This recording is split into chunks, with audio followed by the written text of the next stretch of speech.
Programang ito ay rated SPG, striktong patnubay at gabay ng magulang ang kailangan. Maaaring may masiselang tema, lengguwahe, karahasan, sexual, horror o droga na hindi angkop sa mga bata. Kumusta mga ka-Serianatics? Welcome back muli sa ating channel, mga ka-Firewall. Matapos sa mga nakakagulat na pangyayari nitong nakaraang linggo, mas lalo pang umiinit ang kwento ng Task Force Firewall. At base nga sa mga ipinakitang eksena at mga huling pangyayari sa serye, isang napakalaking pagbabago ang maaaring mangyari sa susunod na kabanata. Ang dating kalaban ay posibleng maging pinakamahalagang kakampi ng Team Firewall. Kung matatandaan nyo, patuloy na lumalalim ang investigasyon ni Isa at Galo laban niya sa sindikatong responsable sa iba't ibang cybercrime, panloloko at trafficking operation. Ngunit habang mas lumalalim sila sa katotohanan, mas nagiging komplikado rin ang kanilang sitwasyon. Ang bawat tagumpay nila ay may mga kapalit na bagong panganib. Sa mga huling episode, nakita natin kung paano nga naapektuhan si Isa, hindi lamang bilang isang opisyal kundi bilang asawa rin. Ang tensyon sa pagitan nila Martin ay lumalala habang patuloy niyang inuuna ang kanyang misyon laban sa krimen. Dahil dito, maraming viewers ang nagtatanong kung naapektuhan ba ang kanyang personal na problema.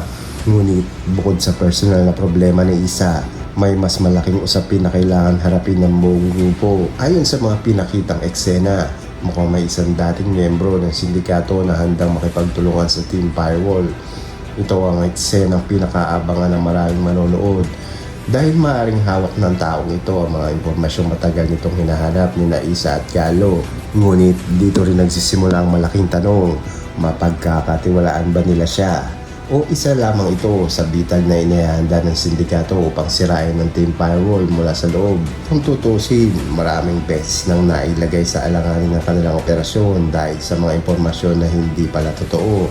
Kaya naman hindi maiiwasang magduda ang ilan sa mga miyembro ng grupo. Habang tumatagal ang usapan, maaaring magkaroon ng hindi pagkakasundo sa loob ng team. May mga gustong tanggapin ang mga tulong ng dating kalaban dahil sa malaking pagkakataong ito upang mapabilis nga ang kanilang investigasyon. Ngunit mayroon ding naniniwalang masyadong delikado nga ang sumugal. At kapag nagkaroon nga ng pagkakahati-hati sa loob ng grupo, maaaring mas lumakas ang kanilang kalaban. Samantala, may isa pang nakakabahalang posibilidad. Paano kung ginagamit lamang ng sindikato ang dating miyembro nito upang iligaw nga ang Team Firewall?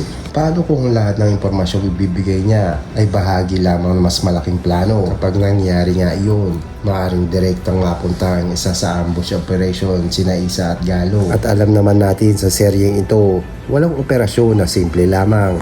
Laging may kapalit na panganib, laging may taong nasasaktan, at minsan may buhay na nga na nalalagay sa alanganin. Dapat bang pagkatiwalaan ng Team Firewall ang dating miyembro ng sindikato? Totoo kaya ng kanyang mga impormasyon o isa lamang itong malaking bitag? At sino sa tingin nyo ang tunay na mastermind na matagal nang hinahanap nila Isa at Galo? I-comment nyo lang ang inyong mga hula at prediksyon at huwag kalimutang like and share para sa mas marami pang Task Force Firewall recaps, theories at mga pasabog na update sa susunod na kabanata.